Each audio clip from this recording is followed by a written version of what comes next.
let's do the IP joint. Danielle, straighten all the way up for me. I'm looking to see, does she have, all the way, spread your fingers out a little bit. Does she have hyperextension? Yes, she does. I don't know if you can see this. I do not, Danielle does. So if Nikki, her partner, has her, she's gonna have to measure how much hyperextension she has at the PIP joint if she gets that question. And Danielle has, good, can you go back any further? Yes, you do. You have nice hyperextension there. All right, Danielle has 19 degrees of hyperextension. So it's H19. And then for flexion, Danielle, make a hook. Can you come down any further? Okay. And I just put it right on top and I measure the flexion. Okay? So what you have to do, this goniometer does not have a mobility and a stability arm. You do not have to worry about how you place it, whether you place it this way. Right, it works on both directions. The reason I do it this way, which is it's just more comfortable for me because that long end of the goniometer sometimes gets held up if somebody has a real bony styloid.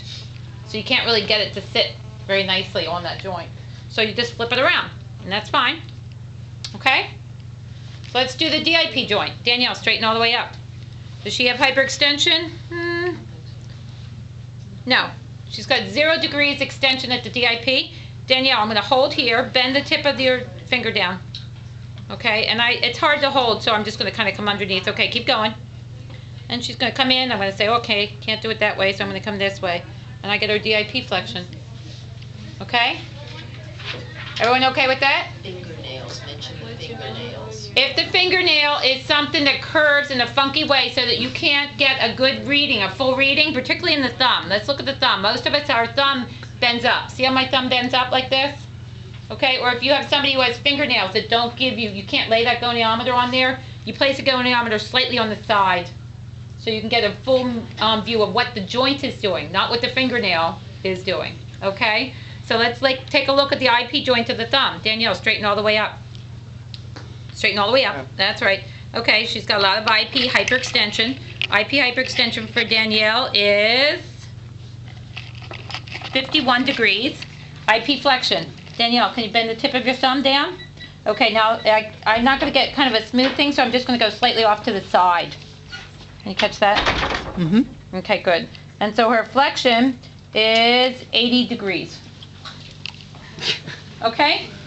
That's all you do. MP of the thumb. Straighten all the way up for me. Okay? She does not, if you can see this, go ahead, straighten all the way up. Okay. Danielle has 10 degrees of hyperextension at the MCP joint of her thumb. Danielle, bend down. And her flexion is, you getting that okay? Yeah. Her flexion is, can you go any further?